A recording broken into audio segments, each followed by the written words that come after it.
comigo as suas Bíblias em João, capítulo 4.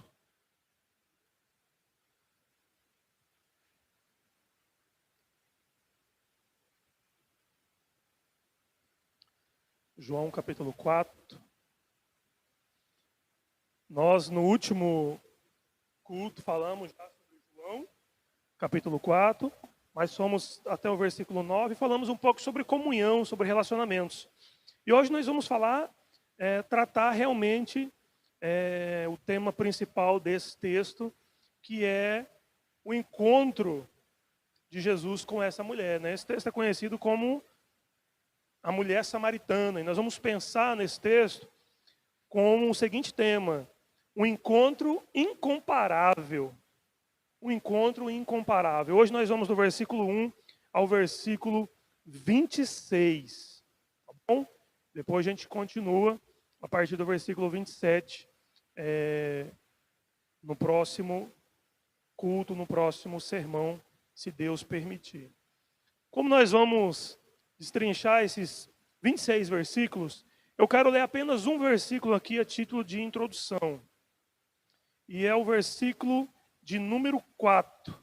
Ele diz assim: era-lhe necessário passar por Samaria. Amém, meus irmãos? Amém. Era-lhe necessário passar por Samaria. Está se referindo a quem? A Jesus. O texto está dizendo que era necessário que Jesus passasse por Samaria. Por quê? Existiam pelo menos 3 caminhos para chegar ao destino que Jesus queria, né? O texto diz que no versículo 1 em diante, versículo 3, melhor dizendo, quando o Senhor ficou sabendo disso, saiu da Judeia e voltou mais uma vez para a Galileia. Então, nesse trajeto da Judeia até a Galileia, existiam pelo menos 3 caminhos viáveis para Jesus. Mas o texto diz que era necessário Jesus passar por Samaria. Então, o necessário não é por questão logística, né? Não é por questão de falta de oportunidades de outros caminhos. Porque existiam outros caminhos. Mas porque Jesus tinha uma agenda divina, celestial, com essa mulher, conhecida como a mulher samaritana, né? Falamos mulher samaritana porque o nome dela não aparece. Ela é mulher samaritana porque ela morava numa região chamada Samaria, né? Então Jesus decide passar por ali, né? Falando um pouco sobre os samaritanos, irmãos, nós já até comentamos sobre isso. Eles eram uma raça mestiça. E nós vamos ver aqui que há, e falamos no último sermão, da desavença que há, no versículo 9 deixa isso claro, né? Os judeus não se dão bem com os samaritanos. Por quê? Os samaritanos eram uma raça mestiça. Tinha uma parte de judeus, mas tinha uma parte também de gentios. Gentios eram aqueles que não eram judeus puro sangue, né? Então, no tempo em que os judeus, o reino do norte, foi enviado para o cativeiro na Síria, ali na Síria houve uma mistura de raças. O rei da Síria colocou os judeus nesta região chamada Samaria, e não apenas os judeus, mas a Assíria foi conquistando outros povos, como Babilônia e outros povos circunvizinhos, e foi levando tudo para essa região de Samaria. E ali houve aquela mistura de povos. Judeu, Babilônia e tantos outros povos que ali eram colocados. Então a raça judia pura naquela região, ela foi perdendo-se com o passar do tempo. Houve, casamentos e assim por diante, a raça deixou de ser tão pura. Por isso os judeus não gostam muito dos samaritanos, porque eles são um povo mestiço, né? Então o texto vai dizer que Jesus, indo para a Galileia, decidiu passar por Samaria. Versículo 4. Assim chegou a cidade de Samaria, chamada Sicar, perto das terras de Jacó. Versículo 5. As terras que Jacó dera a seu filho José. E ali havia um poço que Jacó tinha furado, né? Conhecido como Poço de Jacó. Jesus, cansado da viagem, ele se encosta perto daquele poço e ali fica, né? Isso mais ou menos por volta do meio-dia. Os discípulos de Jesus depois vão à cidade comprar alimentos e Jesus fica ali à beira daquele poço. E aí aparece uma mulher. Nesse horário, chega até o poço uma mulher. Versículo 7 diz isso. Nisto, veio uma mulher samaritana tirar água. E disse-lhe Jesus, dê-me um pouco de água. E aí começa a conversa de Jesus com essa mulher. Irmãos, uma coisa interessante a destacar aqui é que o horário do meio-dia não era um horário propício às mulheres irem lá tirar água no poço, né? Esse era um serviço realmente que era mais as mulheres que faziam, porque os homens geralmente estavam no campo cuidando dos animais, né? Cuidando das plantações, e as mulheres iam ao poço para tirar água para as coisas de casa, para as coisas domésticas, né?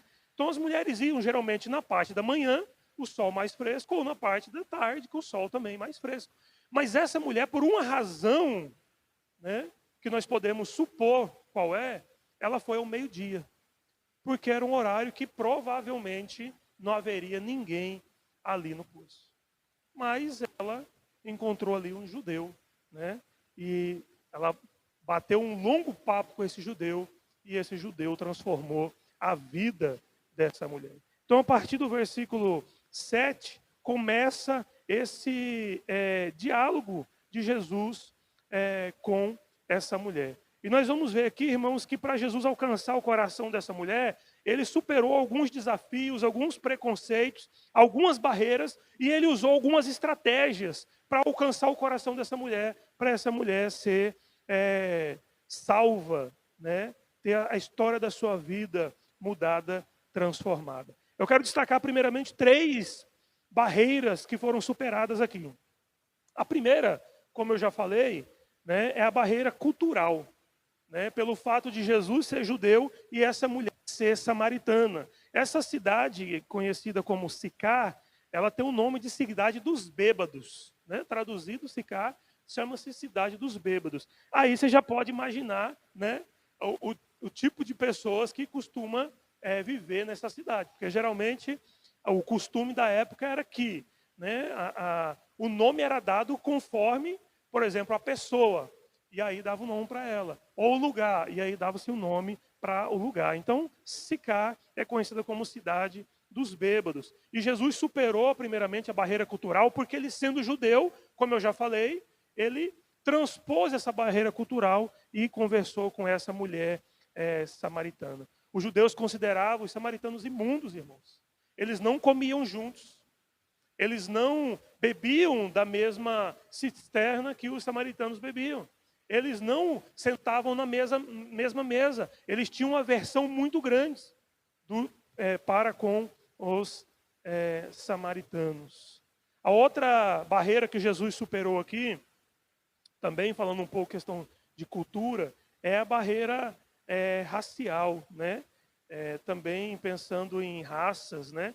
Porque o samaritano acabou se tornando uma raça distinta dos judeus. Deixou de ser um grupo de judeus para praticamente se tornar uma raça, tendo havido essa mistura de grupo étnico lá atrás, quando eles estavam no cativeiro na Síria. E em terceiro lugar, a terceira barreira que Jesus superou foi a barreira religiosa. E nós vamos ver no decorrer da história que há um diálogo grande de Jesus e essa mulher sobre o lugar onde se deveria adorar. Porque Jesus, sendo judeu, os judeus adoravam no monte em Jerusalém, onde o templo estava situado. E os samaritanos adoravam em um monte ali em Samaria, um monte chamado Gerezim. Então havia também uma barreira religiosa. E os samaritanos, irmãos, agregaram muitas coisas pagãs ao seu culto. Não eram mais judeus puros, vamos dizer assim, e conforme foram entrando outros grupos étnicos na raça, eles também foram agregando outras religiões, outros costumes na sua religiosidade e no seu culto. Então Jesus primeiramente superou esses 3 obstáculos: a barreira cultural, a barreira racial e a barreira religiosa. E aí nós vamos ver que Jesus usou algumas estratégias. E é importante isso porque quando nós vamos evangelizar, nós ficamos nos perguntando como eu vou fazer? O que eu vou fazer? Quais são as palavras que eu vou usar? Qual é a maneira que eu vou abordar essa pessoa? Como eu vou me comportar? E nós vemos que Jesus usa aqui uma estratégia bem interessante que pode ser usada por nós nos dias de hoje. A primeira coisa que nós vemos Jesus fazer é ser simpático. A primeira estratégia, então, é a simpatia. Do versículo 7 ao versículo 8, versículo 7. Nisto veio uma mulher samaritana tirar água do poço, e Jesus disse, dê-me um pouco de água. E aí o versículo 8 diz que os discípulos foram até a cidade comprar comida. No versículo 9, a mulher samaritana lhe perguntou, como o Senhor, sendo judeu, pede a mim, como samaritana, água de beber? Os judeus não se dão bem com os samaritanos. Então aqui Jesus ele faz o primeiro contato com essa mulher. E é interessante, tem até um teólogo chamado William Hendricks, que ele diz assim, que uma estratégia para você começar a ganhar a simpatia de alguém, para você penetrar o coração dessa pessoa, são duas coisas que você pode fazer. A primeira é pedir um favor para ela e a segunda é fazer um favor para essa pessoa. Quando você pede um favor para alguém, você está quebrando aquela primeira barreira, aquela barreira do silêncio, aquela barreira de não conhecer, de não saber quem é, e de repente você pede um favor para aquela pessoa se sente útil e vai baixar a guarda e você pode começar um relacionamento, começar uma conversa, ou ao contrário, fazer um favor para aquela pessoa. Então Jesus começou conversando com aquela mulher, sendo simpático com ela, porque ele, homem, já não poderia, era difícil um homem ali conversar com uma mulher naquela circunstância, ainda mais Jesus sendo mestre, não tinha a prática, homens não tinham, mestres não tinham prática de conversar com a mulher, e ainda mais sendo um povo, diferente, judeu e samaritano. Então Jesus quebra essa primeira barreira com simpatia, com um sorriso no rosto, É como você pedir algo para alguém com por favor, é como você dizer um muito obrigado. Você tem que entender que você precisa ser uma pessoa agradável. E muitas vezes nós, em nome de um politicamente correto, em nome de defender doutrinas bíblicas, nós nos tornamos carrancudos, nos tornamos antipáticos, nos tornamos muitas vezes intragáveis. Às vezes o vizinho não conversa com a gente, a vizinho, um colega da escola, do trabalho, porque nós somos cristãos e nós somos antipáticos. Porque tudo é ferro e fogo, porque tudo é Bíblia. E às vezes esquecemos da gentileza, do por favor, do muito obrigado, da simpatia, de tomar um café junto, tomar uma Coca-Cola junto, para quebrar aquela primeira barreira. Então Jesus usa a primeira estratégia, que é a simpatia. A segunda estratégia de Jesus é a curiosidade. E aí nós vamos no versículo 10, onde Jesus diz para a mulher assim, Jesus está conversando com ela, e aqui é um bate-papo muito interessante. No versículo 10, Jesus pediu água, a mulher disse, olha, como você sendo judeu pede água para mim, que sou mulher e samaritana, nas palavras dela. E aí Jesus diz assim, se você conhecesse o dom de Deus, e quem está pedindo água, você lhe teria pedido, e dele receberia água viva. Então, Jesus responde àquela indagação da mulher, colocando talvez uma pulguinha atrás da orelha dela. Dizendo assim, olha, se você soubesse quem é que está falando com você, e se você soubesse e conhecesse o dom de Deus, você pediria, e você não receberia apenas essa água do poço, mas receberia a água viva. E essa água viva aqui, irmãos, com certeza é a salvação. E esse dom de Deus aqui, com certeza, também é a salvação. É algo que só Cristo pode dar para alguém. Se aquela mulher bebesse daquela água do poço, ela voltaria a ter sede. A conversa vai dizer isso. Mas a água que Jesus estava oferecendo era uma água diferente. Era uma água viva. Era uma água que ia jorrar para a vida inteira. Ia jorrar para a eternidade. Então, um princípio importante que nós temos que entender aqui é que salvação é só em Cristo Jesus. Só Jesus pode nos dar a salvação.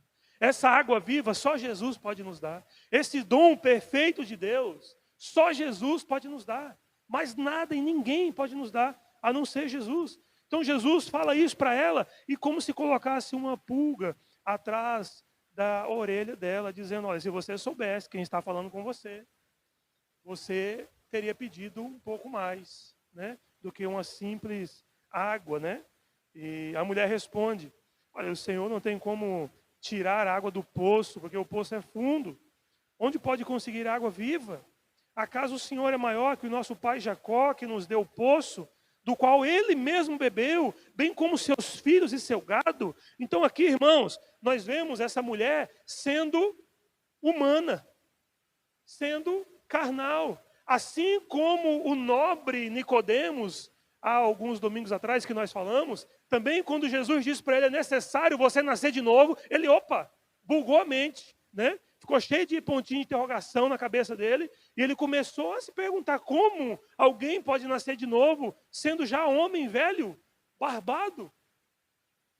E essa mulher falou, como que o Senhor tem uma água viva? Como que o Senhor vai tirar água desse poço, sendo que o Senhor não tem corda, sendo que o Senhor não tem vasilha, e o Senhor é maior do que Jacó que furou esse poço?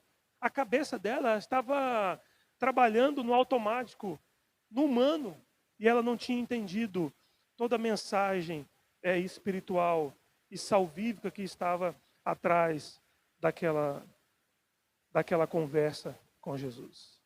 A água da vida que Jesus oferece não vem de um poço comum, irmãos. Ela é uma dádiva que só o Messias pode conceder. Muitas pessoas hoje estão vivendo uma vida infeliz, vazia, prisioneira, porque não conhecem a Jesus. Não conhecem Jesus e o dom perfeito que Ele pode nos dar. Dom é um presente. E esse presente é a salvação que só Jesus pode nos dar. A terceira estratégia que Jesus usa com essa mulher, estou tentando acelerar por causa do tempo. A terceira estratégia é o senso de necessidade que Jesus despertou nessa mulher. Então Jesus disse para ela, olha, se você me conhecesse, se você conhecesse o que eu tenho para te oferecer, você teria pedido dessa água para mim e com certeza eu daria para você. Responde para ela, desta água, água do poço. Se você beber dessa água do poço, você vai ter sede outra vez. Mas quem beber da água que eu lhe der, nunca mais terá sede. Ao contrário, a água que eu lhe der se tornará nele uma fonte de água para jorrar para a vida eterna. A mulher diz então, Senhor, dê-me dessa água, para que eu não tenha mais sede, nem precise voltar para tirar a água novamente.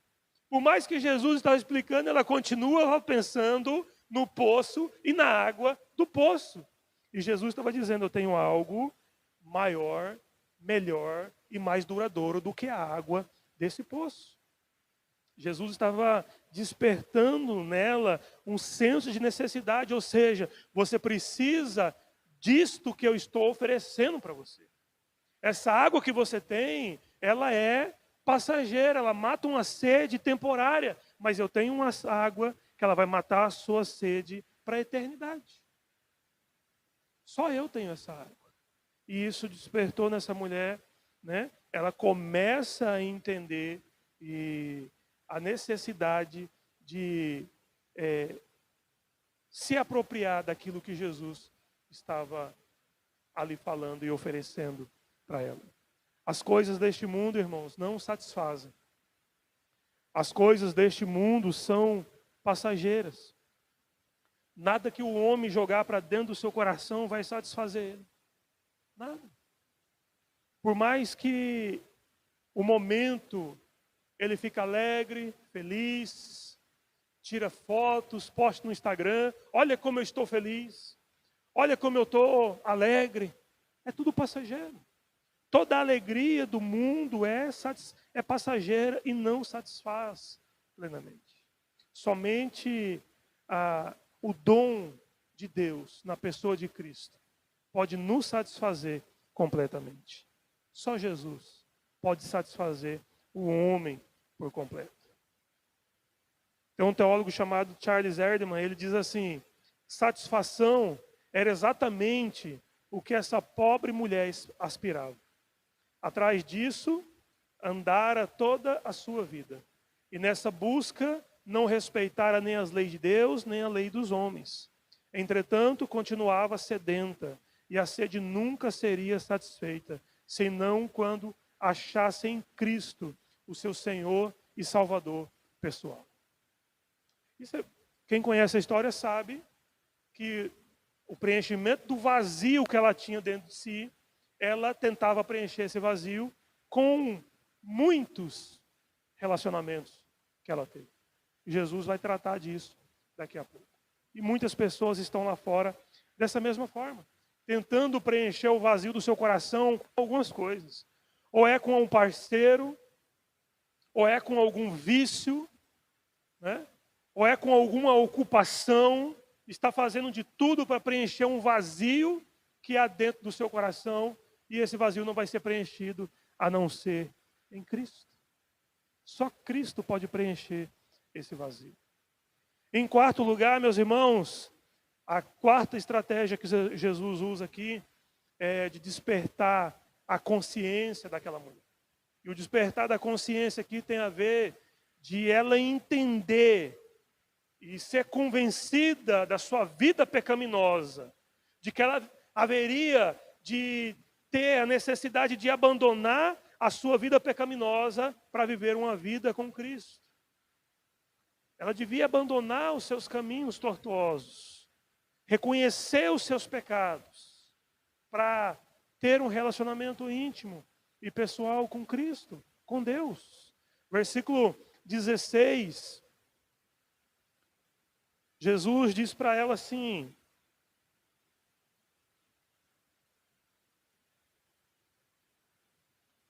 vá, chame o seu marido e volte. Ela disse: não tenho marido. Respondeu ela. Disse-lhe Jesus: você falou corretamente dizendo que não tem marido. O fato é que você já teve 5 e o homem com quem você vive agora não é o seu marido. O que você acabou de dizer é verdade. Então, Jesus continua conversando com ela. Jesus pede para ela: vai lá chamar seu marido. Por que Jesus disse isso? Porque Jesus sabia que esse era um problema que ela precisava tratar na vida dela. Que aquele vazio que Jesus poderia preencher, ela estava tentando preencher com relacionamentos. E aí Jesus chama ela e diz: vai lá e chama o seu marido. Quero bater um papo com vocês dois. E aí ela confessa para Jesus. E ela diz para Jesus: eu não sou casada. Eu não tenho marido. E Jesus disse: olha, realmente você não tem marido. Você falou corretamente. Porque você já teve 5 e o que você vive agora não é o seu marido. Provavelmente os outros ou morreram, ou foi divórcio, ou nem chegou de se casar. Mas ela tentava preencher esse vazio com muitos relacionamentos. E Jesus chama ela para essa necessidade de convicção de pecados. Meus irmãos, não há como pensarmos em mudança de vida. Não há como pensarmos em transformação se nós não entendermos que nós precisamos abandonar os nossos pecados. Não há como falar em vida nova. Não há como falar em ser nova criatura, nova criação, se nós continuamos praticando os mesmos pecados. Essa mulher precisava entender da sua vida pecaminosa e abandonar essa vida para se preencher com a água viva, com o dom de Deus, que é a salvação em Cristo Jesus. E Jesus chama ela para essa realidade. A menção do seu marido é a melhor maneira de lembrar que a vida que ela estava vivendo não era uma vida correta. Não era uma vida que Deus estava se agradando. E quando Jesus chama isso, ela entende, o ponto que Jesus estava tocando. O Senhor está agora falando claramente na consciência dessa mulher. E Jesus mostra para ela que antes dela beber da água da vida, ela precisa abandonar os seus pecados. Ela precisa se arrepender dos seus pecados e abandonar cada um deles. Não há salvação sem arrependimento. Não há salvação sem arrependimento. Essa mulher, ela, na conversa com Jesus, ela dá uma resposta incompleta. Senhor, eu não tenho marido. Realmente, ela não tinha um marido, mas ela convivia com alguém. E Jesus entende, né, a meia-verdade dela, diz, de fato, você não tem marido, mas você vive com alguém. E você precisa resolver isso. Né? E Jesus chama ela para o entendimento, para que a sua consciência entenda aonde ela precisa consertar na sua vida, para depois sim ela beber da água da vida. Em quinto lugar, meus irmãos, caminhando já para o final, Jesus desperta nessa mulher o seu sentimento religioso. Jesus já falou de muitos assuntos com ela e agora vai falar um pouquinho sobre religião. E aqui nós vemos ela, basicamente, ela tenta mudar de assunto e Jesus vai na toada. Nós percebemos que há uma mudança brusca aqui do tema da conversa. Enquanto Jesus estava falando na vida conjugal dela, nos pecados dela, ela muda de assunto. No versículo 19, ela diz, Senhor, eu vejo que tu és profeta. Ela começa a entender que Jesus era alguém especial. E aí no versículo 20, ela diz assim, nossos antepassados adoraram neste monte, mas vocês, judeus, dizem que Jerusalém é o lugar onde se deve adorar. E aí Jesus diz para ela, creia em mim, mulher, está próxima a hora em que vocês não adorarão o Pai nem neste monte, nem em Jerusalém. Vocês, samaritanos, adoram o que não conhecem. Nós adoramos o que nós conhecemos, porque a salvação vem dos judeus. Por que a salvação vem dos judeus? Porque Jesus é judeu. No entanto, está chegando a hora, e de fato já chegou, em que os verdadeiros adoradores adorarão o Pai em espírito e em verdade. E são estes adoradores que o Pai procura. Deus é espírito e é necessário que os seus adoradores o adorem em espírito e em verdade. Então, Jesus estava tocando ali na vida daquela mulher e ela entendeu que ela precisava abandonar a vida de pecado, mas como nós fazemos muitas vezes, irmãos, quando toca-se na nossa ferida, a gente muda de assunto. Muda de assunto. Como diz outro, sai pela tangente, E ela tocou em outro assunto. Senhor, eu vejo que tu és profeta, e nossos antepassados adoram neste monte, mas judeu diz que tem que adorar lá em Jerusalém. E aí Jesus diz para ela, olha, vai chegar o tempo, vai chegar a hora, em que vocês não vão adorar nem neste monte, e nem os judeus lá em Jerusalém. Porque o Pai está à procura de verdadeiros adoradores. Adoradores que o adorem em espírito e em verdade. E adorar a Deus em espírito e em verdade não está linkado com um lugar. Não está linkado com um templo. Com a religiosidade padrão de um estado, de um país. Não está ligado a essas coisas. Mas está ligado em adorar com sinceridade, com amor, com verdade. Em espírito e em verdade. Porque o Deus a quem nós adoramos, Ele é espírito. Ele não é um Deus que pode ser tocado. Como talvez a religião mestiça ali dos samaritanos já tinham algumas imagens de esculturas fazendo parte do seu culto. E eles talvez tivessem ali algumas imagens que eles pudessem tocar, que eles pudessem ver.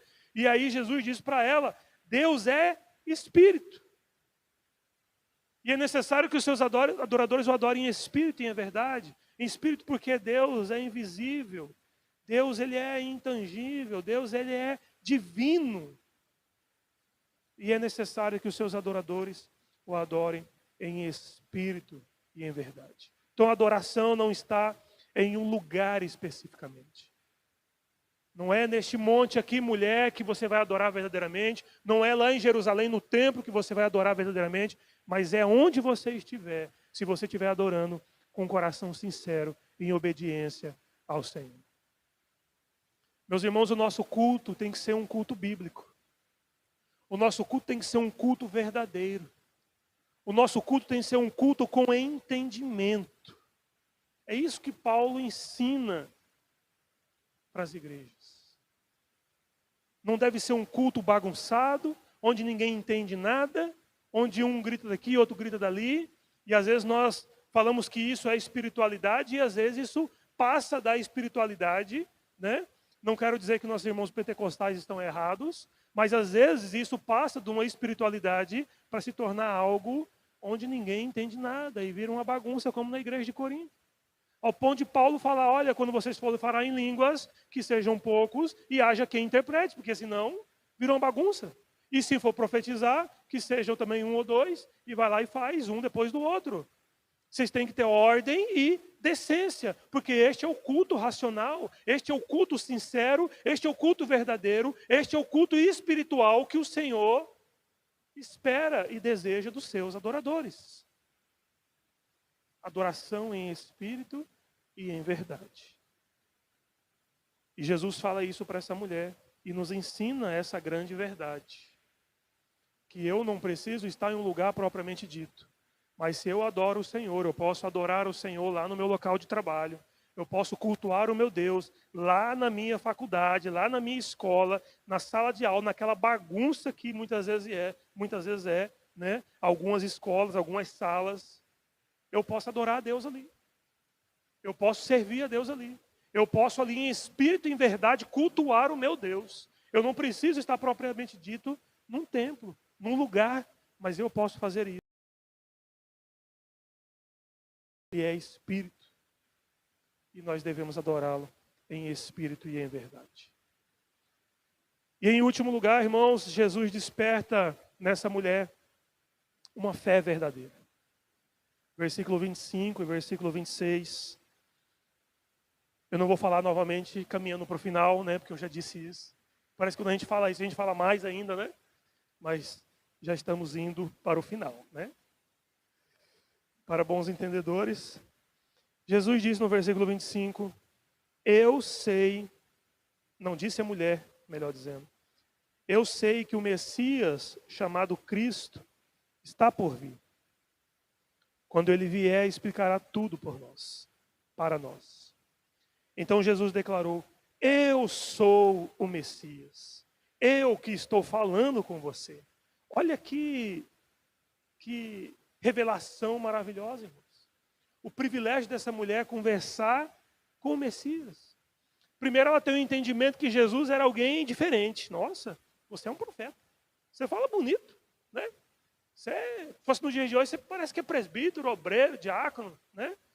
Professor da escola bíblica. Você é diferenciado.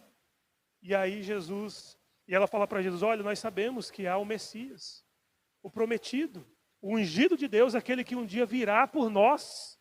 Né? E ela se inclui, ela mesmo sendo samaritana, ela se inclui ali, entende que a promessa é para ela também, e diz, olha, eu sei que o Messias virá, o chamado Cristo, né, o ungido de Deus, e quando ele vier vai explicar todas essas coisas para nós. E Jesus diz para ela, eu sou o Messias, eu que estou falando com você, eu sou esse Messias.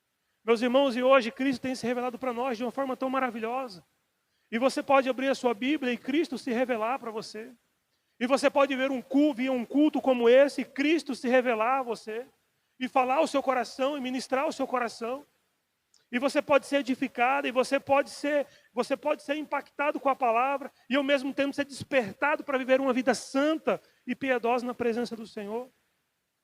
É esse mesmo Cristo que conversou com essa mulher, é o mesmo Cristo que nós temos acesso hoje. É o Messias, é o prometido, é aquele que Deus prometeu enviar, é aquele que pisará na cabeça da serpente. É Jesus, que já estava ali com ela e ela ainda não tinha percebido, né? E agora sim, os olhos dela parecem que se abrem completamente, né? E nós vamos ver o resultado disso. E essa mulher tem esse encontro maravilhoso, e esse encontro nós podemos ter todos os dias com o nosso Senhor e Salvador Jesus Cristo. A samaritana, ela encontrou Jesus. Ela saciou a sua alma e ela bebeu da água da vida. Ela precisava disso e ela foi transformada. Ela foi transformada. Irmãos, nós podemos aqui, já concluindo, destacar e elencar algumas evidências da salvação e da conversão dessa mulher. O versículo 28 vai dizer que ela deixa o seu cântaro e volta à cidade, né? Ou seja, eu vou largar aqui, isso aqui não é mais importante para mim, e ela voltou correndo à cidade, né? Isso aqui vai ser o tema da próxima mensagem, mas ela vai para testemunhar, e ela vai para pregar, e ela vai para dizer, olha, eu encontrei alguém que conhece toda a minha vida, sabe como eu tenho vivido, e falou, tintim por tintim, fez um raio-x da minha vida, provavelmente ele é o Messias, vamos lá ouvir ele.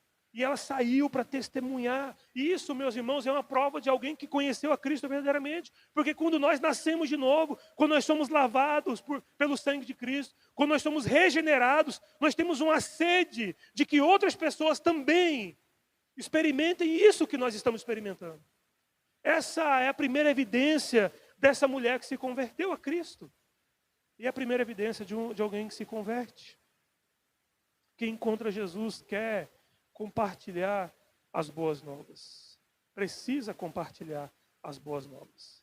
John MacArthur, ele diz que tem 3 verdades inegociáveis sobre a salvação. Em primeiro lugar, a salvação vem somente para aqueles que reconhecem a sua desesperada necessidade de vida espiritual.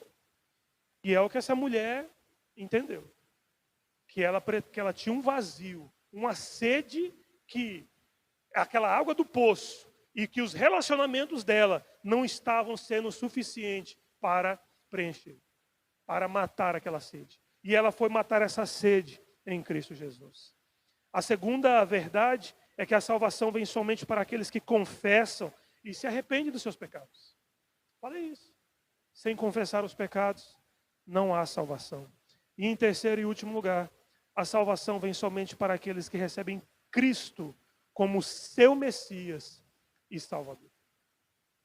A salvação é só para esses que entendem que Jesus morreu na cruz em seu lugar. Sem esse entendimento, não há salvação. Meus irmãos, essa mulher nos dá um vislumbre de como nós somos e da necessidade que nós temos de matar e de saciar a nossa sede em Cristo Jesus. Não há outro caminho, não há outra maneira de nos resolver espiritualmente a não ser em Cristo Jesus. Que o Senhor nos abençoe. Que o Senhor nos ajude a olhar para o exemplo dessa mulher e ver a necessidade de nos aproximarmos mais do Senhor, de vivermos mais intimamente com o Senhor, de nos relacionarmos mais pessoalmente com Deus. Não adianta nada conhecer a Deus de ouvir falar, nós adoramos nesse monte aqui. Nós adoramos lá na Igreja Cristã Evangélica Ágape, Rua B, esquina com a Avenida 3. Né? Demorei um tempo para aprender o endereço, mas agora eu não esqueço mais. Rua B, esquina com a Avenida 3. Não é isso. O importante é meu relacionamento com Deus. Não é lá naquele lugar, mas é a minha vida no altar do Senhor. Adorando ao Senhor em espírito e em verdade. Preenchendo esse vazio que só o dom perfeito de Deus, a água viva que Cristo nos oferece, pode saciar. Amém? Deus nos abençoe, irmãos. Em nome de Jesus. Em